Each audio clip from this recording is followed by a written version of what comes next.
Welcome to Charter California Edition. I'm Brad Pomerance. We are joined by Tim Donnelly. He's a member of the California State Assembly, also a declared candidate for governor in our great state of California. Here is his latest bumper sticker: Donnelly for governor, patriot, not politician. What does that mean? You know, politicians got us into this mess. This mess being? Well, look at where we are in California. Here we are, the greatest state in the union, and yet if you ask any business owner, they tell you they're overtaxed, they're overregulated, and they want to get out of the state. And it's not just business owners, people that are union employees. We know our friends in Texas come here often to try to raid California businesses and bring them over to Austin or Dallas or wherever it may be. And they have tremendous success. You know, but we don't have a whole lot of people moving from Texas to California. We used to be the place everybody wanted to be. But the idea is that we need patriots. That's a person that will put the country first and the interests of the country ahead of their own. And you might call it statesman, but I don't think that's a dramatic enough term. I think the idea of a patriot is somebody who's willing to go and fight for the country, to save the country. And in the state of California, I believe, as goes California, so goes the nation. And I understand recently your son graduated from the Coast Guard boot camp, which, congratulations. But you mentioned to me that you visited, was it Patriot Hall in Philadelphia? Independence Hall, yes. Independence Hall in Philadelphia. And I could tell by the look in your eyes, it really impacted you. Tell me about that. Oh my gosh, to be in the room where they signed the Declaration of Independence and the Constitution, right, to literally be there where they argued it out, where they came to the impasse and they went to their knees in prayer, and literally our country in its foundational documents was birthed. Right. It was really just, I got chills. And to be there with our sons, and then to go on to see him graduate and understand that, and I think a lot of people feel this way, if we're going to send people into harm's way, we don't want to have the government taking away that same freedom they're fighting for and defending abroad, but it's diminishing at home because of the actions of an intrusive government. I want to talk to you about government here in California, though. I think it's fair to say that the state is pretty strongly Democratic. You look at voting trends, voting patterns. You're running as a Republican. And so what do you say to voters who have a history of pulling that lever for the big D? The governor's race is one of the only ones where people will really come out of their party. I understand. And if you can convince them that you're fighting for them, and that's really the key. What I've done in the Assembly, I have a record. And I just recently was noted in the newspaper that I'm the most independent, meaning I voted against my party more times than anybody in the entire building. And I think that resonates with people, because most people think, hey, if you're just a shill for the party, right, what good are you? You're not fighting for me, because most people feel like the parties have left the people.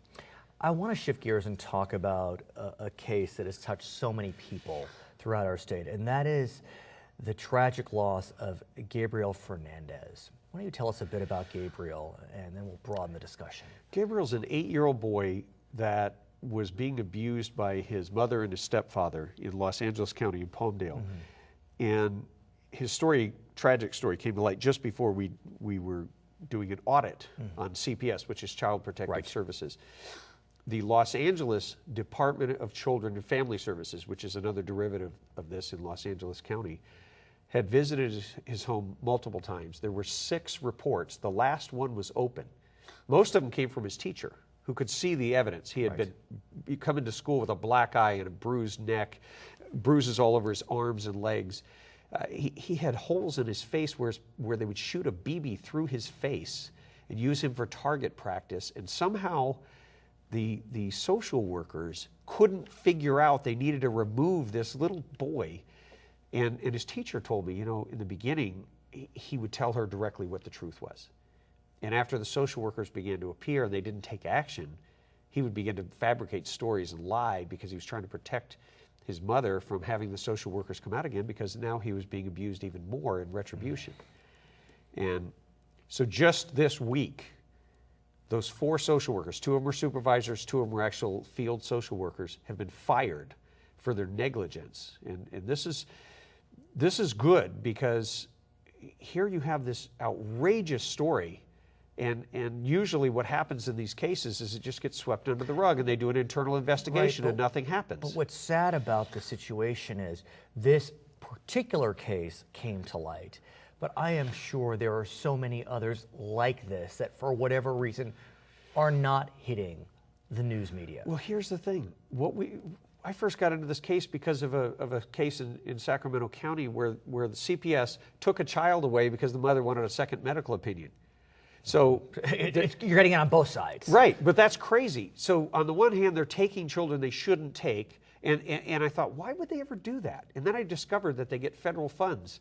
If they hold the child up to 18 months and separate them from their parents, they put the parents through all these parenting classes. Well, most of the accusations to the parents are they have a dirty home or there's not enough food in the refrigerator. Right. Well, heck, anybody's home who's listening right now could probably fall under that qualification. Do we really want the government that involved in our lives? So, but that's the tricky point. You have, on the one hand, the Sacramento County case where the government was intrusive, as you described. On the other hand, you have the case in LA County where they failed asleep at the wheel. It was a failure to act. It was a dereliction of duty, essentially, because we've given them this incredible emergency power to remove kids. They don't even need a warrant. They can come into the home, they can grab the kids. Look, I think they need that. But on the other hand, they have to answer to the people for it. There has to be accountability. And that's what I discovered and why I requested the audit that was unanimously approved, because they refused, all the way up to the top, the department head told me, we don't answer to the assembly. And I said, what do you mean you don't answer to the people? So who do they answer? Is it an executive Exactly. branch? They only answer to a judge. If a judge allows them to specifically give details of the case. I said, but you sent 5 police officers to the door of somebody's home who just wanted a second medical opinion. Now think about that. While that case was still open and they were investigating and they had 5 police officers there, they had multiple hearings, Gabriel Fernandez's case had never been closed. The last report of abuse from his teacher. So what was the response? The response was, we don't have to answer to you. But do they now, given the audit, or does legislation need to move forward? Ever since the audit was approved, all of a sudden things are happening. When public scrutiny comes into play, you have bureaucrats scrambling like rats, trying to, because the sunlight's coming, and they all don't want to get caught. So where is the executive branch on this? CPS presumably is part of the executive branch, the governor's dominion. So where do we stand? The governor has never said a word about this. I mean, this is a tragedy in the making. This whole department, the way they operate, it needs to be dramatically reformed. And in a lot of ways, what we hear from CPS is we're understaffed, we don't have enough resources. And so I would say they're not understaffed. They're overmissioned. They have decided that they're going to get into everybody's lives because that's where their funding comes from. I think we need to change the way they get their funding because markets work, financial incentives work, even if they're from government. So we need to change that so that they're not interfering in the parents who obviously cared too much that they wanted a second medical opinion, and they completely stay out of their lives. Then they focus, laser focus on these that are at risk of imminent danger of abuse, criminal abuse and neglect. That's the only part they should be involved in. I have got hundreds and hundreds of cases where people have contacted me and told me this exact same story. They got involved in my life and I could never get them out.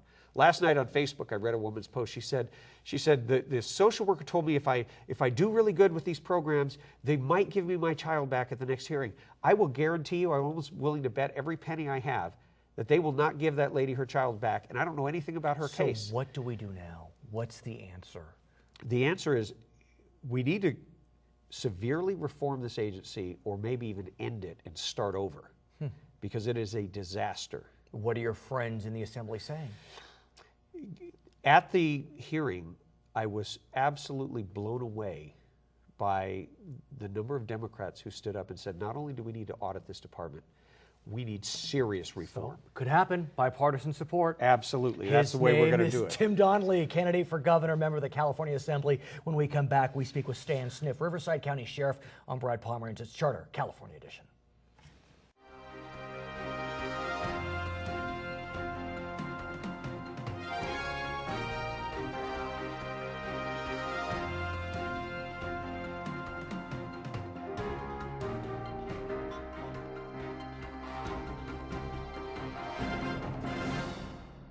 Charter California Edition. I'm Brad Pomerance. Our guest Stan Sniff. He is the sheriff for Riverside County, and the news continues to be troubling for those that operate county jails as a result of decisions from a federal court which are requiring the state to decrease prison populations at the state level. Could you explain for us, sir, how counties are impacted by a recent decision by the federal court that about 9,000 prisoners be released from state custody? Well, it impacts every community across California because obviously that's not very good public policy. Now, several of the sheriffs and I met with the governor a couple of months ago because we were posing that same issue as this battle was going back and forth with a federal 3-judge panel and the governor's office, including the governor's key people potentially being held in contempt week after week after week. Literally. The court decision which ordered the state to, I don't want to say the word release, but I don't know what other word to use, to downsize the prison population by about 9,600 inmates was blistering. I mean, the court said that California acted in defiance. There was a deliberate failure. They were intransigent, threatening with contempt. I mean, I'm thinking about the Alabama governor in the 60s. I mean, is Governor Brown going to wind up being held in contempt? Well, part of the problem is historically, as you well know, that the state prison system had not been expanded to keep up with get tough sentencing and all the other issues, and new crimes being passed on by the legislature every single year. And let's talk about that, because California does seem a bit schizophrenic when it relates, to say the least, as it relates to its criminal justice policy. They want to keep having their legislatures pass tough crime bills. Look how many bills were introduced this year. Right. It's crazy, and they can't balance a budget. But going back to your primary question on that, and what the governor responded, at least to the sheriffs, was it's completely unpalatable to anybody as public policy to release that 9,000 or 9,500. They just can't seem to crack below. So what he indicated, his commitment to us was that he would park those folks out of state. Now that'll cost the state a lot of money to do that, but that's far better than releasing them back into our communities. But what's interesting is he's asked the legislature to appropriate about $400 million to pay for the expense to park those prisoners out of state, but the legislature's not acting on it. Yeah. So he's just going to do it? Well, it goes beyond that. The legislature is not acting upon expanding prison space. And as I mentioned to you before, one of the concerns all of us have in the criminal justice system is the state is continuing to grow, and there are more and more services and expectations the public has. And if we don't start having additional prison space, albeit it'll never be perfect, it never is going to be at a higher rate, but enough to at least keep up with the growth, we may be very well facing a realignment too in a few years. I want to ask you about prison expansion, because there is no doubt that that suggestion is now percolating to the top. The Republicans in the legislature have brought it up again. Interestingly, under the Schwarzenegger administration, about $4 billion was approved to expand prisons, about 1,300 beds. Governor Brown put that money on hold during the deficit crisis, but could it be that now it's time to look at that $4 billion appropriation? I think it is, and it parallels what's going on in the counties anyway, because as you know, it's a two-tiered system. There are county jails that receive new bookings and sentence so-called lower-level offenders, including some now after AB 109, what used to be felonies, went to the state prison. And then above that, you've got a state prison system. And as the counties continue to grow, as the state continues to grow, as our cities continue to grow, you do need additional capacity at both those different levels. And that's what caused all the grief for the counties the last few years, because the state didn't do it, and they basically passed on their problem onto the local counties and their jails by having new sentences stay in the county jail instead of going on the state prison. But so what was the governor to do in the wake of the initial Supreme Court decision from 2011 ordering the prison population to downsize? Well, and that's part of the problem, because even if the governor wanted to push a button and had all the money to spend in the world, it still takes you 3 or 4 years to build one of these prisons.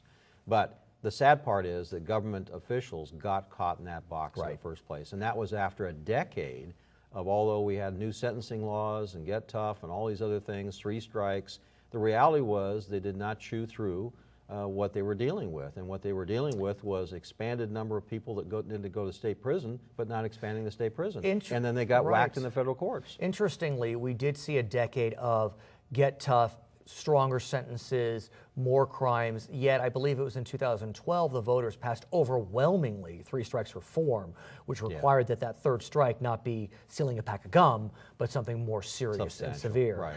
Is that helping?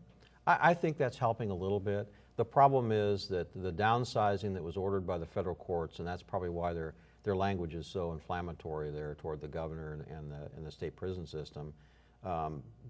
They downsized substantially, not by releasing people, that was a popular myth, although some people were released from parole a little bit prematurely, but really by having new sentenced folks going into the local county jails. But they hit stasis, so to speak, one in, one out, and they could not crack that last target of about 9,000 or 9,500 inmates, and that's the basis of all this argument back and forth. Which is what's becoming so frustrating to California officials, because they do feel as if they've acted in good faith. And in the background of this, you have receivers that are dealing with the medical care of the prisoners getting hammered for forced sterilizations, for there's a valley fever epidemic, and so no one's hands are clean in this situation. I mean, there's a lot of finger pointing that can be made. At the same time, what are the counties doing as their jail populations are increasing? I believe there's a new jail to go online in Indio. Is that right? Right, it's a jail expansion. A jail expansion. It will require us to basically raise the old jail. What the state has been doing in parallel with AB 109 realignment, what the state's been doing is providing some grants and funding for those jails that are in the worst shape as a result of that increased workload that we've been picked up. And as you know, part of the whole issue was doing a better job on breaking that cycle of recidivism. Right. And I think have we? I think not in the short term, but I think in the long term it will probably be a good thing, because locally we have a tendency to spend our money a little bit more effectively and efficiently than the state or federal government. And so the opportunity to test new programs and kind of use that experimentation to end up bringing together those things. Each of our communities end up having a community corrections partnership executive committee, and by law the sheriff and 6 others sit on that with each of the counties. And so the money, not enough, but the money that comes back from the state to deal with a lot of those issues, we look at it very holistically. And so mental health, medical services, all those things that are brought to bear that we can end up helping to break that cycle, we do a pretty good job. Has the passage of Prop 30, which a lot of focus was placed upon education, but there is an element of realignment in it, has that helped? I haven't seen that yet, other than they guaranteed the funding. The schools right now are obviously, because that was the lion's share of it, but the good thing that was behind the scenes, and that was part of the argument the governor made, was to make sure that that funding didn't get cut off. Even though it's inadequate, that funding could not be cut off, because we're now having to spend a great deal of our local resources. The jails are in each of the counties were caught in a different time warp. Riverside County was, because of its explosive growth, was way far behind in infrastructure like jails and parks and streets. So we were in a worse situation than many other counties were. San Bernardino, quite a bit bigger jail system, but still overcrowded under a federal court order, was quite a bit ways ahead of us. Right. But Riverside will be digging itself out for probably well over a decade. Isn't Riverside under its own court order from the 90s? Yes, and its jail capacity at about 4,000 inmates is way too small. The Sheriff's Department that serves not only the Sheriff's Office, but all our local police departments, anybody that makes an arrest right now, we could use 4,000 beds yesterday. That's how filled up we are. So we're literally— You could double capacity. Yes, and we would still be full. And so what's happening is we're having, under our federal court order, to have to release people prematurely that we should not have to release. It's like a full glass of water with more water being dumped in. What about GPS monitoring? We're doing that already. Is that helping? Yes, that is helping, but it's basically chipping at the problem as opposed to dealing with it. What we desperately need is another 4,000 beds. Can't do that overnight. So it's the same issue that we talked about with the prisons. That will take a while to unfold, and that's kind of what the county is doing with its resources. Okay, we'll have to see. His name is Stan Sniff. He is the sheriff for Riverside County. My name is Brad Pomerance. You are watching Charter California Edition.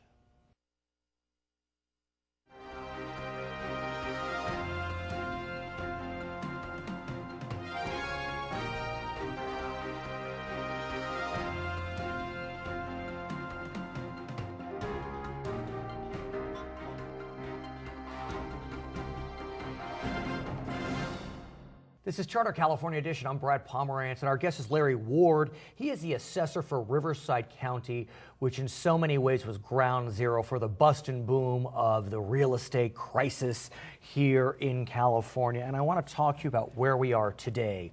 Anecdotally, people can say, oh, the market's getting better, but you have the hard data. So we really know what's happening in Riverside County. If we can, let's go back in time, though. Okay. And let's talk about the 2000s, that decade right after the turn of the century. What could you tell us about the assessed values of property in Riverside County over that decade?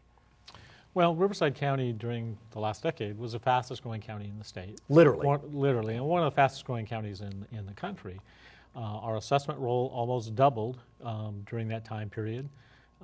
Every year we were seeing increases of 15, 18, 20, I think 22%. No, I mean, literally from 2000 until 2007, the increases were double digit. Yes. Literally. I mean, from 10% up to a whopping 22.5% in 2006. It's like getting a 22% raise. Literally. Yes. And this is compounding, by the way. Yes. So when you look, I mean, in 2000, the assessed value is at 89 billion. By 2008, you're at 242 billion. That's a massive amount of increased value. It is, but you'll also notice the latter part of the last decade, we went down to almost 200 billion. Yeah. So we lost $40 billion, and this is the first year that will be positive in 5 years. So let's talk about what you just described, because by 2008, the increase was 1.5%, but then in 2009, a drop of over 10%, 2010 about 4%. It's actually surprising. The drops weren't that bad. Well, remember, the drops only affect people that, if you owned your home for a long time, then you may have lost value in your home, but the assessment wasn't going to go down. It really involved people that bought their homes, 2004, 5, 6, 7, where they may have spent, $400,000 for their home, and all of a sudden we're assessing it at half of that. And you think about Hesperia, is that in San Bernardino County or That's Riverside? San Bernardino But but still, I mean, this entire inland empire, you would see communities where values were dropping 50, 75% in a year or two. So let's talk about now 2013. It's our first increase in Riverside County since 2008.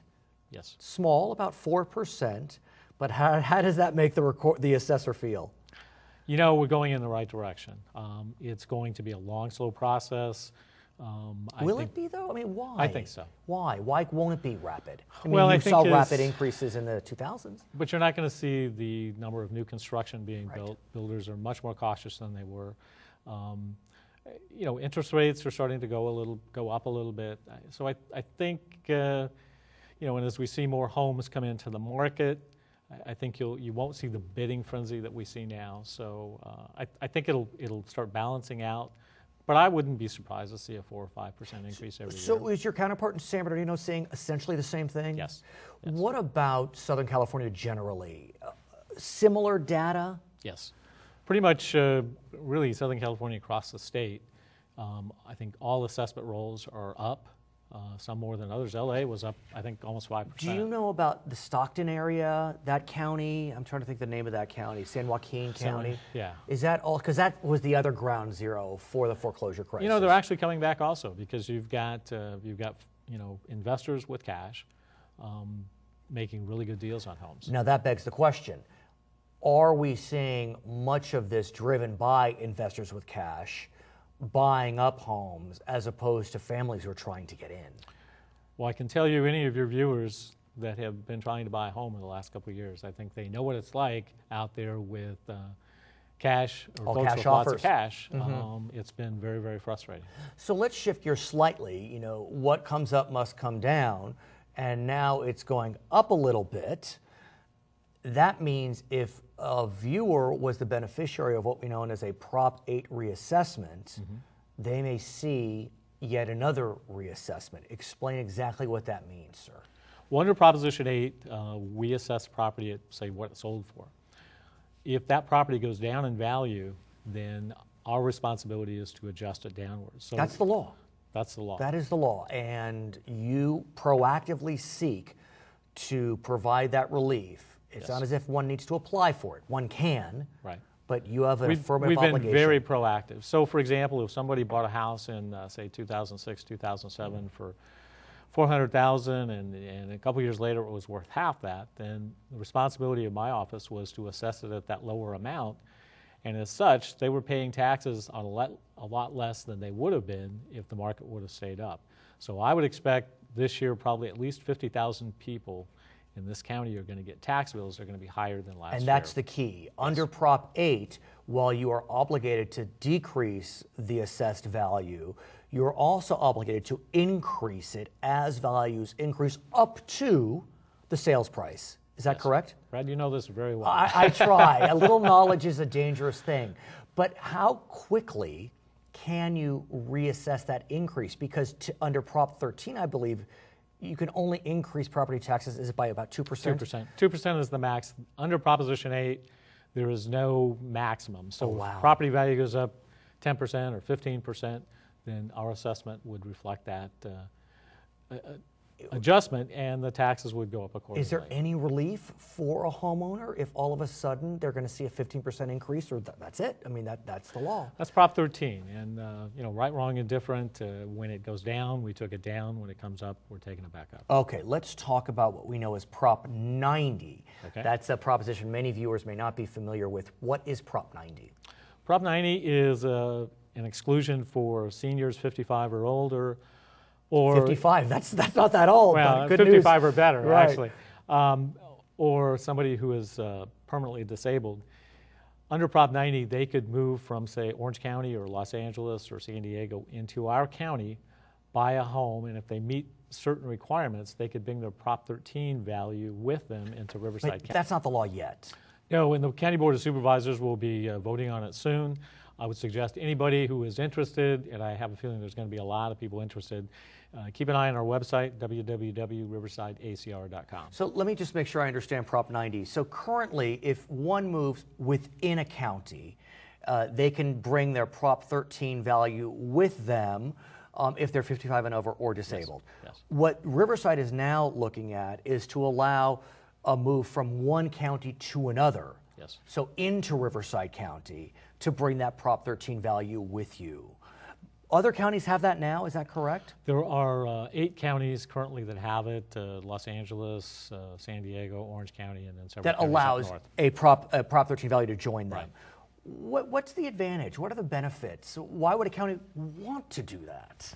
I think for Riverside County, it is boils down to jobs and money. I think the idea that as people come into this county, they have disposable income. Right. They will be spending that disposable income. They are folks that I think this county wants to come and, you know, whether it's granny coming to move next to her kids or somebody who wants to retire to the desert. I think it's a benefit. But you mentioned to me, I would have presumed that most of these Prop 90 beneficiaries would be going to the desert, but that's not what your analysis suggests.